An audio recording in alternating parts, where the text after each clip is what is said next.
सोचिए जरा, एक प्लेयर का कॉन्ट्रैक्ट और पूरा का पूरा टी20 वर्ल्ड कप दांव पर लग जाए। सुनने में अजीब लगता है ना? लेकिन यही हुआ। आज हम यही देखने वाले हैं कि कैसे क्रिकेट का एक छोटा सा विवाद एक बहुत बड़े इंटरनेशनल संकट में तब्दील हो गया। तो चलिए इस पूरी कहानी को परत दर परत खोलते हैं। देखते हैं कि कैसे एक रिकॉर्ड तोड़ डील, जिसकी हर तरफ चर्चा थी, वो देखते ही देखते करोड़ों डॉलर के बॉयकॉट की धमकी तक कैसे पहुंच गई। तो ये सब शुरू हुआ दिसंबर 2025 में। गेंदबाज मुस्तफिजुर रहमान, कोलकाता नाइट राइडर्स ने उन्हें साइन किया, और वो भी किसी बांग्लादेशी खिलाड़ी के लिए एक रिकॉर्ड तोड़ रकम 9.20 करोड़ रुपए पर। सब कुछ एकदम बढ़िया लग रहा था। लेकिन कुछ ही हफ्तों में कहानी पूरी तरह पलट गई। भारत की क्रिकेट बोर्ड यानी बीसीसीआई ने केकेआर को निर्देश दिया कि रहमान को रिलीज कर दिया जाए। Deal cancel. और इस पर बांग्लादेश का रिएक्शन भी उतना ही तेज था। अब देखिए, बीसीसीआई ने जो वजह बताई वो काफी गोलमोल थी। उन्होंने कहा हाल के कुछ घटनाक्रमों की वजह से, मतलब वजह क्रिकेटिंग परफॉर्मेंस नहीं थी, बल्कि मैदान के बाहर की कोई बात थी। साफ था कि पर्दे के पीछे कुछ और ही चल रहा था। और यहीं पर यह पूरा मामला क्रिकेट से कहीं ज्यादा बड़ा हो जाता है।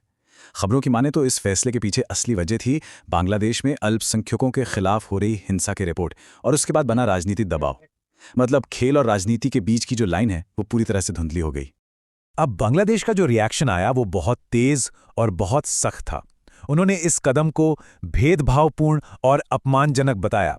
और सिर्फ इतना ही नहीं, उन्होंने जवाबी कार्रवाई करते हुए पूरे देश में 2026 के आईपीएल सीजन के ब्रॉडकास्ट पर ही बैन लगा दिया। मामला अब एक क्लब का नहीं, बल्कि दो देशों के बीच एक बड़े गतिरोध का बन चुका था।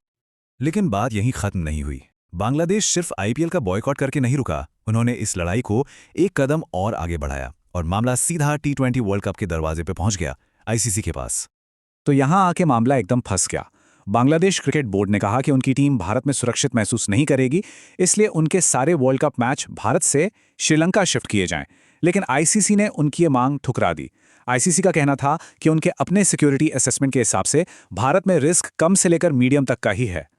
अब जब आईसीसी ने मैच शिफ्ट करने से मना कर दिया, तो बांग्लादेश ने एक बहुत ही बड़ा और सख्त कदम उठाया। 24 जनवरी 2026 को उन्होंने ऐलान कर दिया कि उनकी टीम टी20 वर्ल्ड कप से अपना नाम वापस ले रही है। आईसीसी ने भी देर नहीं की। उन्होंने फौरन बांग्लादेश की जगह ग्रुप सी में स्कॉटलैंड को शामिल कर लिया। एक पल को लगा कि शायद मामला अब शांत हो जाएगा, लेकिन असल में तूफान तो अभी आने वाला था। जब लग रहा था कि स्थिति अब कंट्रोल में है, तभी इस कहानी में एक और देश की एंट्री हुई, पाकिस्तान। और उनके आने से ये मामला और भी ज्यादा उलझ गया, और दांव अचानक बहुत ऊंचे हो गए। पाकिस्तान ने ऐलान किया कि वो पीड़ित बांग्लादेश के साथ एकजुटता दिखाने के लिए भारत के खिलाफ होने वाले अपने मैच का बॉयकॉट करेगा। मतलब टीम वर्ल्ड कप तो खेलेगी, लेकिन अपने सबसे बड़े मुकाबले भारत के खिलाफ मैदान पर नहीं उतरेगी। लेकिन इस एक मैच का बॉयकॉट करना कोई छोटी बात नहीं थी।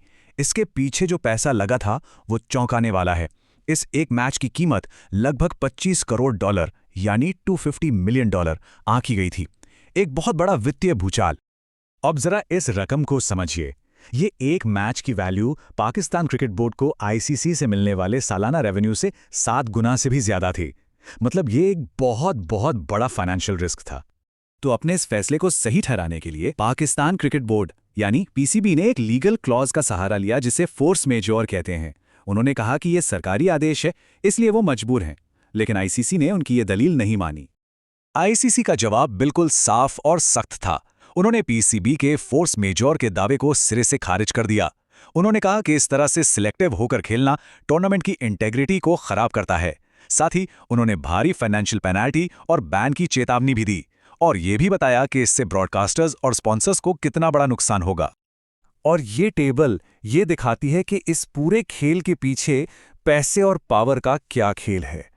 आप देख सकते हैं बीसीसीआई यानी भारत को आईसीसी से जो रेवेन्यू मिलता है वो पाकिस्तान और बांग्लादेश के कुल रेवेन्यू से भी कहीं ज्यादा है। और जाहिर है इस फाइनेंशियल पावर का असर मैदान के बाहर लिए जाने वाले फैसलों पर भी पड़ता है।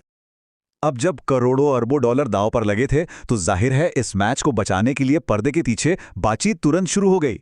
खेल को एक बहुत बड़े वित्तीय संकट से बचाने की कोशिशें तेज हो गईं। और ये सब हमें एक बहुत बड़े सवाल पर लाके छोड़ देता है। क्या डिप्लोमेसी और डॉलर का ये जोर क्रिकेट की ये सबसे बड़ी दुश्मनी को बचा पाएगा? क्या पैसों का ये भारी दबाव इस जियोपॉलिटिकल गतिरोध को खत्म करके दोनों टीमों को मैदान पर ला पाएगा?